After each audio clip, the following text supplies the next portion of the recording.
Halo geng, bertemu lagi dengan saya Mr. Yan Boltok, pastinya ya kan. Di dalam video ini saya akan berbagi pengetahuan mengenai pajak bumi dan bangunan atau yang sering kita dengar dengan istilah PBB. Nah, nanti saya akan paparkan juga bagaimana cara menghitung pajak bumi dan bangunan. Oke, langsung aja kita gasken. Apa sih PBB atau pajak bumi dan bangunan? PBB ini merupakan sebuah biaya yang harus disetorkan atas keberadaan tanah dan bangunan yang memberikan keuntungan dan kedudukan sosial ekonomi bagi seseorang ataupun badan. Misalkan bagi seseorang itu seperti rumah, kemudian misalkan badan itu seperti perusahaan. Jadi akan dikenakan yang namanya pajak bumi dan bangunan. Nah, kita lanjutkan cuy. Objek bumi dalam pajak bumi dan bangunan adalah, nah di sini seperti yang kita lihat judulnya saja pajak bumi dan bangunan. Berarti apa yang dikategorikan sebagai objek dari bumi ini? Itu dia. Yang pertama adalah sawah, yang kedua adalah ladang, yang ketiga adalah kebun, dan yang keempat adalah tanah, yang kelima adalah pekarangan, dan yang keenam adalah tambang. Jadi keenam poin ini dikategorikan sebagai objek bumi dalam pajak bumi dan bangunan. Nah, sekarang kita akan lihat objek bangunannya cuy. Oke, kita lanjut.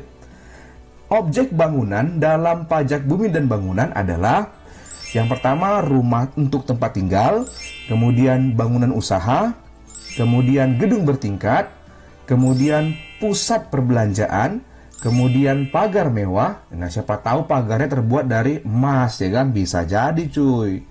Kemudian kolam renang, dan yang berikutnya adalah jalan tol. Nah, ketujuh poin ini merupakan bagian dari objek bangunan di dalam pajak bumi dan bangunan. Oke, langsung saja kita lanjutkan cuy. Yang termasuk dalam bukan objek pajak bumi dan bangunan, ya, bukan termasuk objek pajak bumi dan bangunan adalah berarti yang tidak dikategorikan objek PBB ya. Yang pertama adalah sekolah. Nah, tapi sekolah kalau nggak salah ya, sekolah yang memang pemerintah yang kelola atau milik pemerintah. Biasanya dia yang negeri ya. Kemudian rumah ibadah. Jadi rumah ibadah itu tidak dikenakan PBB atau bukan termasuk objek dalam pajak bumi dan bangunan. Kemudian, nah kesehatan, puskesmas, seperti puskesmas atau mungkin rumah sakit tapi yang dikelola oleh pemerintah. Rumah sakit milik pemerintah ya. Itu juga bagian dari bukan termasuk objek pajak bumi dan bangunan. Kemudian, nah sejarah, kebudayaan, sosial artinya bangunan-bangunan sejarah, bangunan yang berhubungan dengan kebudayaan, kemudian bangunan yang digunakan untuk kepentingan sosial. Nah, itu dikategorikan sebagai bukan termasuk objek pajak bumi dan bangunan. Nah, itu dia guys, oke? Kemudian, hutan lindung juga ini bagian dari bukan termasuk objek pajak bumi dan bangunan.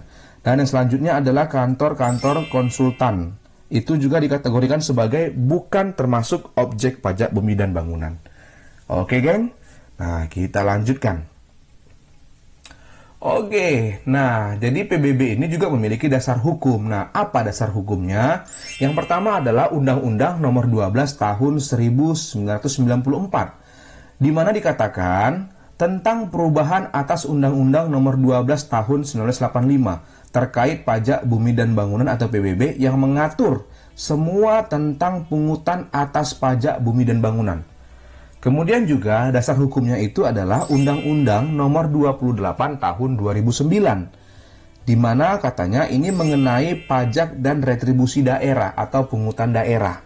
Pemerintah kabupaten atau pemerintah kota memiliki wewenang dalam melakukan pemungutan atas pajak bumi dan bangunan di sektor pedesaan dan perkotaan atau disingkat dengan PBB P2.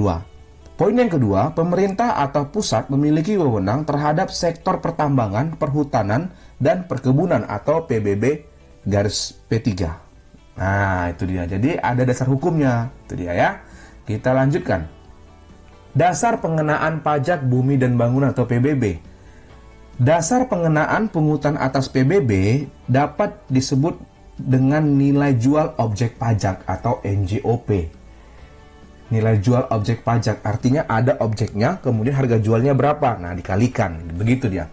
dihitung berdasarkan harga rata-rata atau harga pasar pada saat melakukan transaksi jual beli.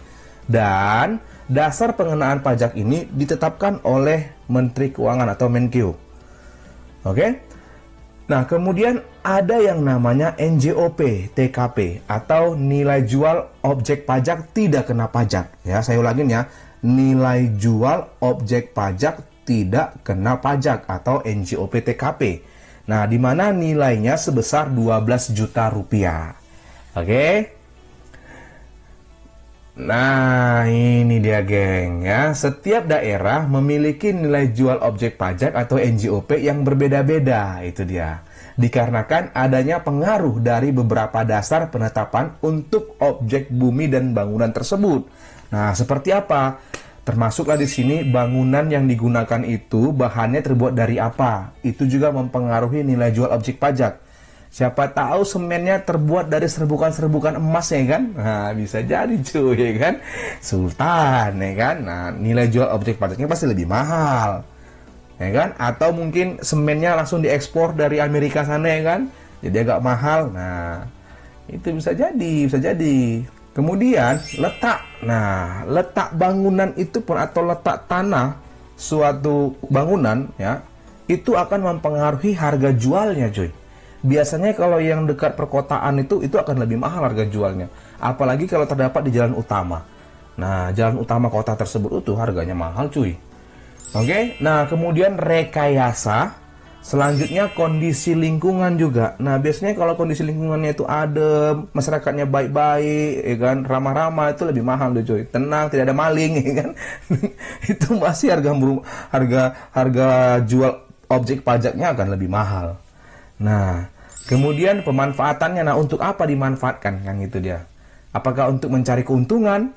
Nah, kemudian peruntukan. Nah, diuntukkan untuk siapa dia? Jadi inilah poin-poin yang mempengaruhi namanya nilai jual objek pajak tersebut. Jadi setiap daerah itu beda-beda, termasuk dipengaruhi oleh apa? Dipengaruhi oleh ke 6 poin ini cuy. Itu dia. Oke, kita lanjutkan. Nah, di sini saya akan paparkan tarif pajak bumi dan bangunan. Jadi dia berbeda-beda ya untuk yang objek pajak, nilai jual objek pajaknya di bawah 1M dan di atas 1M itu berbeda cuy. Iya dong, ya kan? Nggak mungkin lah rumahnya Sultan Andara sama pajaknya perhitungannya dengan rumah saya ya kan gitu kan. Nah, itu nggak mungkin cuy, pasti beda cuy. Udah pasti. Nah, ini dia. Ini kalau nilai jual objek pajaknya di bawah 1 miliar.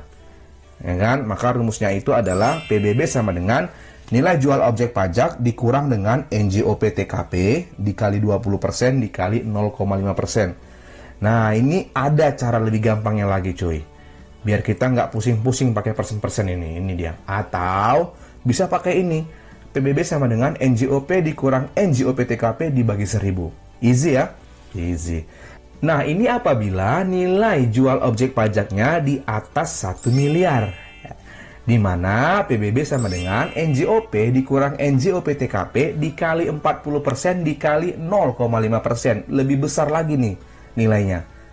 Atau bisa kita sederhanakan, di mana PBB sama dengan NJOP dikurang NJOP TKP dibagi dengan 500. Biar lebih gampang kita ngitungnya. Kalau pakai persen-persen agak susah nanti kita ngitungnya, apalagi kalau matematikanya lemah ya kan.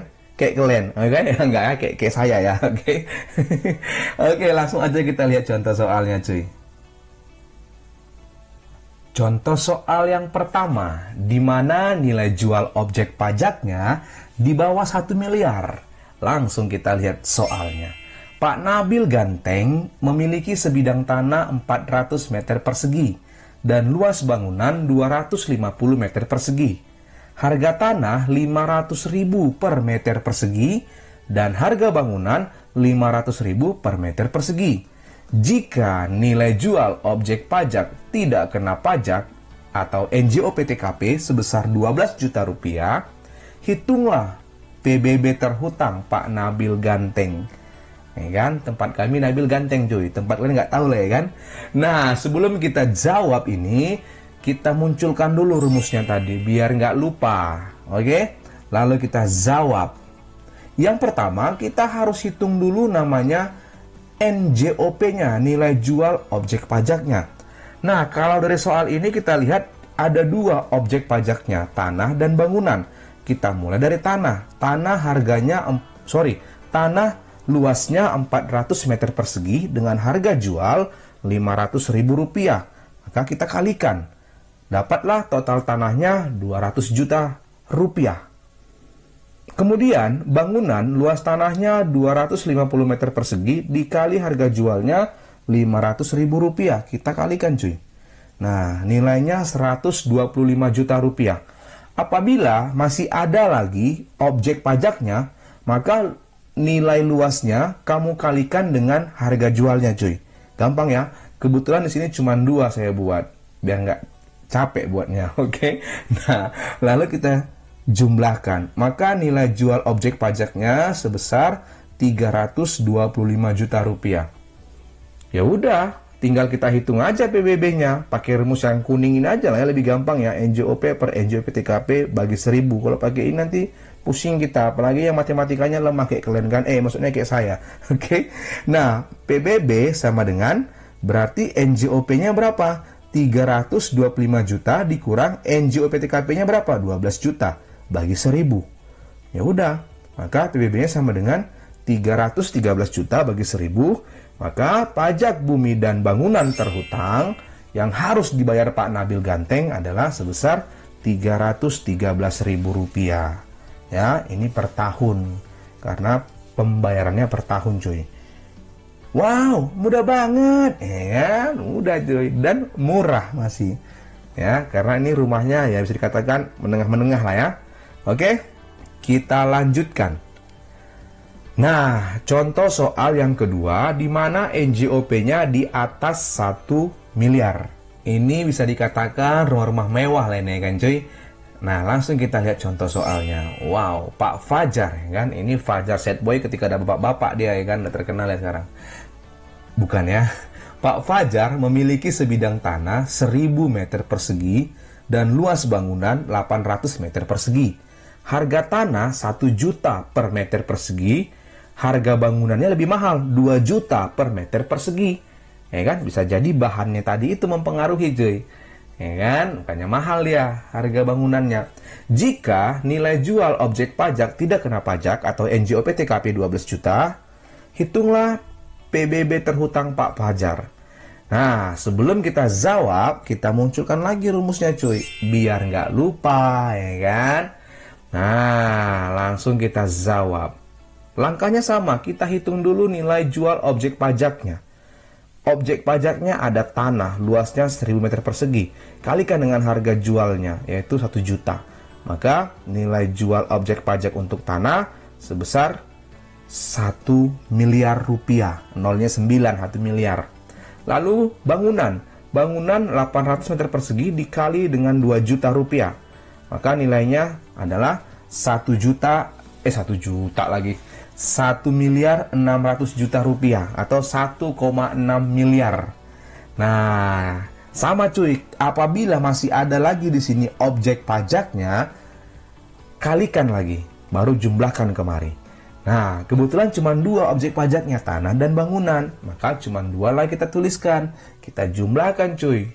Nah, sehingga nilai jual objek pajaknya itu sebesar 2,6 miliar atau 2 miliar 600 juta rupiah.